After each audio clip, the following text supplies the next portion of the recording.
د وخت زورورو ته سر ټیټ نه کېلالیه د دا خپله مزه وي د زندان خپله مزه وي. اوس زه د بلې وینا دپاره زموږ ځوان شاعر تکړه پښتون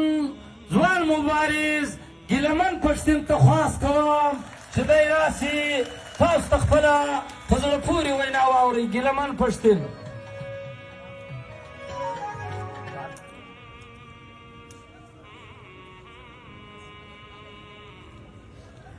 کوو مزاحمت هم یې په شور راخلاصوو، حنیف پښتین اویس فهیم ضرور راخلاصوو. کوو مزاحمت هم یې په شور راخلاصوو،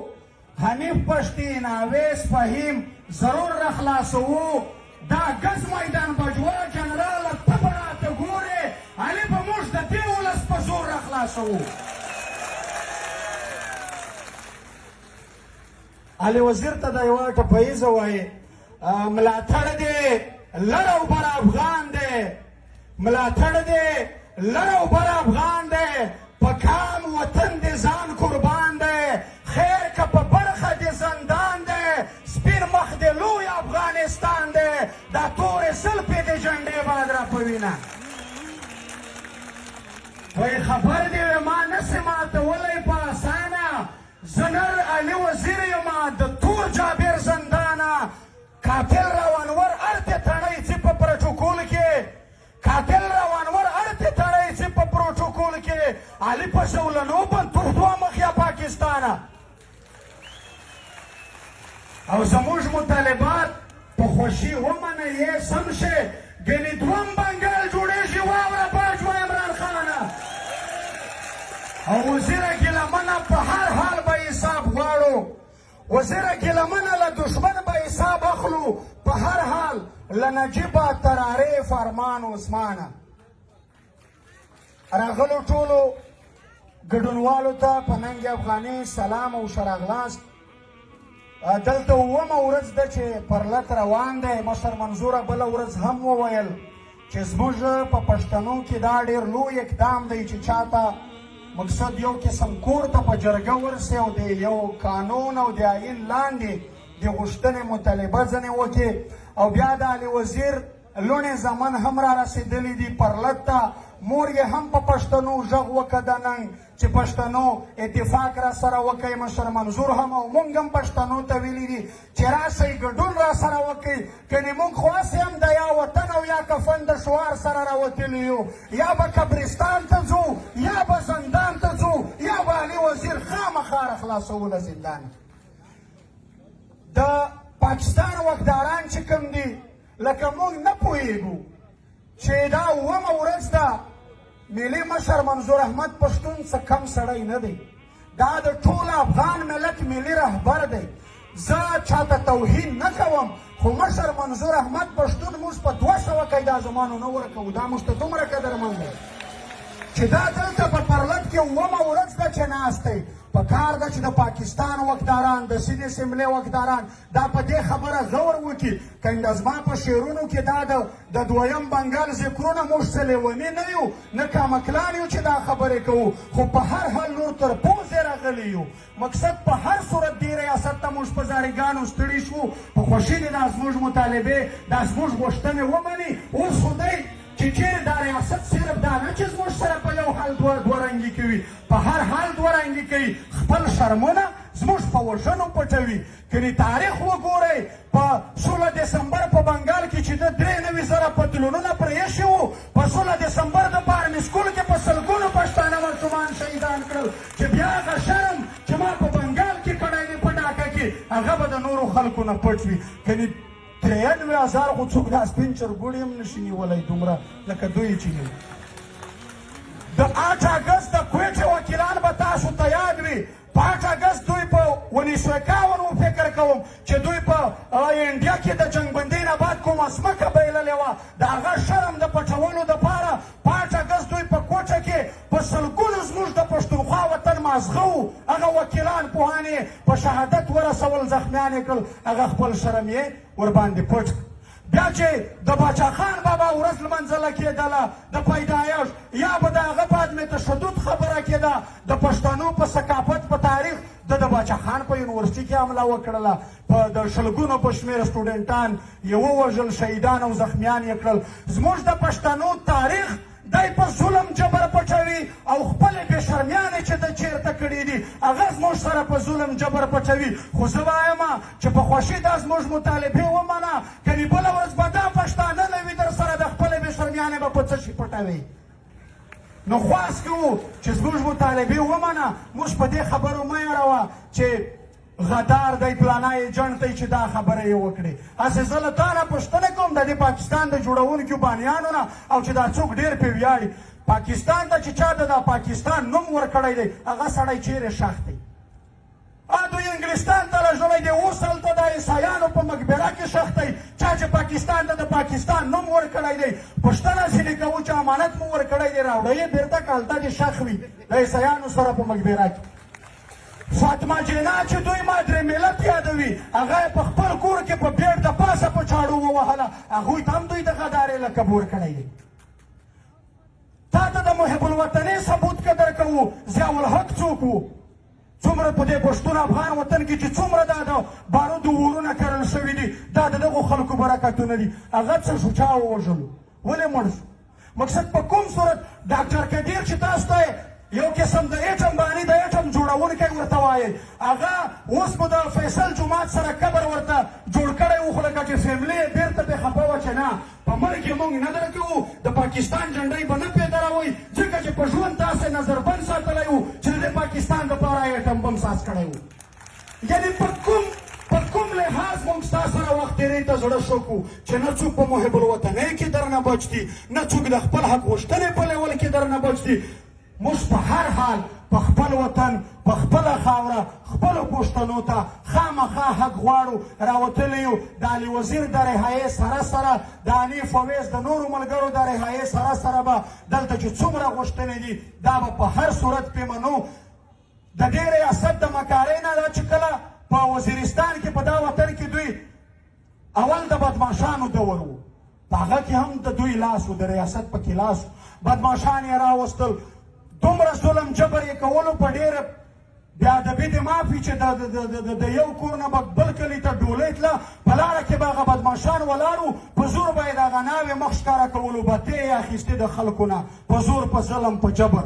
چې هغه بدماشانو ښه راج تېر کړي بیا دوی طالبانایزیشن راوست وزیرستان ته بیا یې په طالبانو باندې هغه بدماشان ختم کړل خلک لږ لږ متاثر غوندې شول د طالبانو نه چې که دا خو نشته داسې فرشتې راغلي دي خو چې 2-3 کاله تېرېدل د طالبانو نه خلک تر پوزې راغی په هر صورت خلکو نارې وهلې چې هر څه کېږي خو باید چې دا وطن له غیر اغیارو له دې ظلم جبر نه پاک شي ځکه چې موږ به له وزیرستان نه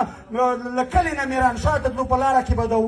8 لاشونو سره مخامخ کېدو حلال شوي به و سرونه به یې پاس په ګېډو پې ایښي وو چې دا به د دې وخت پورې نه پورته کوئ بیا چې طالبانایزیشن ختم شو فوج راغی په دې نوم چې موږ په وزیرستان کې امن درته راولو سوله درته غواړو دا دهشتګرد دا خلک درته ختموو خو فوج چې هلته موږ ولیدو چې دا خو د طالبانو یا د دهشتګردو په ختمولو پسې نه دی راغلی زموږ کورونه زموږ مارکیټونه زموږ بازارونه دا هر څه یې لوټې کړل موږ د خپلو سپین ږیرو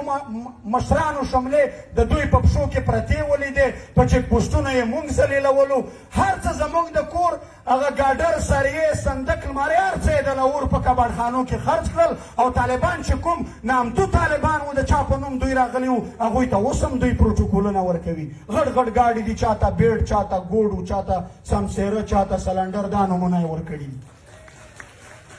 نو اوس معلومه خبره ده چې دا ریاست په هر حال یو خوا خپله بېعزتیانې زموږ په وژنو پټوي بل خوا د پښتنو تاریخونه زموږ په وژنو پټوي بل خوا چې هره پالیسي رالیږي جیب هم ډکوي وژنې مو وطن رانه ورانوي نو اوس د دې د خلاصون لاره باید پښتانه مشران ټول په دې باندې سوچ وکړو موږ د پښتون ژغورنې غورځنګ چې څومره ملګري دي یا مشران دي د سر او مال په بیه په تش لاس د وخت د دې جابر ظالم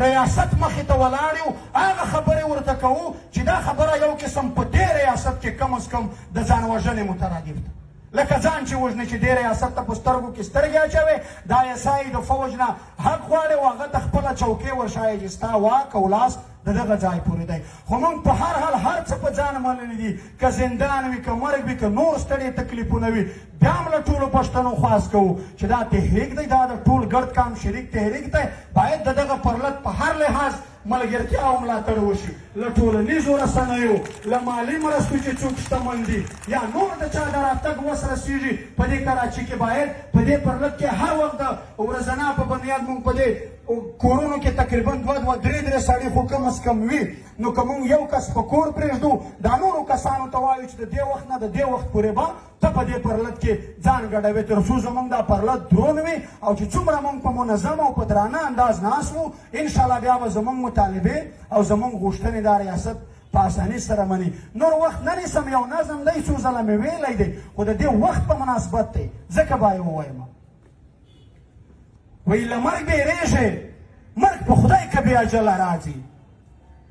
له مرګ بیریږي مرګ په خدای که بې اجله راځي بې ننګه ووایه په تا کې به ننګ کله راځي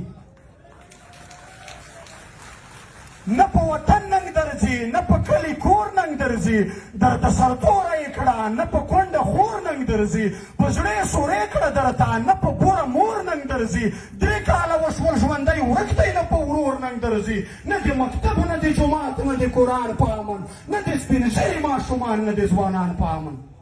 ستا د مشرانو د سرونه یې شملې کوزې کړې ستا د تورسرو د سرونه یې بورکې کوزې کړې د ستا د چت د ستا د کور صندق المارۍ یې په لاور کې خرڅ کړل د ستا د چت ګډر سریې یې په لاور کې خرڅ کړل ستا ماشومان یې خیرتونو ته مجبور کړل که نه د ستا خانان یې منتونو ته مجبور کړل که نه ستا د وطن له مشرانو یې مرۍ غوڅې کړې له ماشومانو او زلمیو یې لاس خپې غوڅې کړې نسل کشي دې شراوي شکم او ستر یې مړ کړې هغه خو خیر چپه نامه د ترهګر یې مړ کړې خو ستا نقیب طاهر دا وړ یې په ښکاره ووژل عارف ارمان عثمان کاکړ وایي چا ووژل 50 پاره دا د تنکو تنکو ځوانانو وینې پیغور به درکړې د وطن د شهیدانو وینې لږ را بیدار شه لږ را ویښ که خپل ضمیر بېننګه په خپلو لحظو دې بدل که خپل تقدیر بېننګه د سوات له کونډو یتیمانو حیا نه درغله د آرمي سکول له سټوډنټانو حیا نه درغله د باجوړ له حافظانو حیا نه درغله د کوټې ښار د وکیلانو حیا نه درغله د خړ کمر د شهیدانو حیا نه درغله چې په سرو وینو لمبېدل او سوځېدل ګلونه ما هم لیدل تا هم لیدل چې رېږېدل ګلونه بېننګه ووایه ایمان او غیرت څه ته وایي سینه کې زړه لرې که نه انسانیت څه ته وایي چې په دې دومره حادثاتو کې وې د پاتې لالیه خدای ګونه ژوندي ونه د مړه پاتې دا ورکزیو هغه خړ کورونه چا وران کړل په دې مې پوه که اسرائیل او که انډیا وران کړل ټوله فټه کې د بارودو بارانونه وشول په هر یو چم په هر یو غولي د ویرونه وشول مړه ته بیا هم له نارې کې چې پلانی زندهباد ښکلی پښتون نو بیا څنګه پنجابی زندهباد اشنا له دې نه خو مرګی مرګی مرګی زندهباد له داسې خپل نه مې بیا 100 ځله پردی زندهباد چې زما لوښي د لاور په دوکانو خرڅوي دا څنګه خپل دی چې مې وینې په پردو خرڅوي د ستا په سر 33 بیلیونه روپۍ چا وخوړې شرمېږي نه په 4 نارې وایي چې ما وخوړې پښتنو ویې پېژنئ دې تورې بلا وخوړې ګیم یې شروع دی زه په تراته یې په ما وخوړې دا سرپیاز خو د نبي د تورې نام و که نه دوی په دې نوم باندې شروع ستا قتلعام و که نه خپلوي په ځای پرېږده دښمن و دوی ته ډېر ښکارېدې ته مسلمان ګڼې ځان دوی ته سور کافر ښکارېدې لکه ګل وزیرستان کنډر کنډر پروت دی سر ورښکاره کوي لوټې لوټې خړ خیبر پروت دی که دا یامن وي دا امن زه د پلار نه منم دا څوکیدار غل دی نور دغه څوکیدار نه منم لکه ګل وزیرستان کنډر کنډر پروت دی سر ورښکاره کوي لوټې لوټې خړ خیبر پروت دی که دا یامن وي دا امن زه د پلار نه منم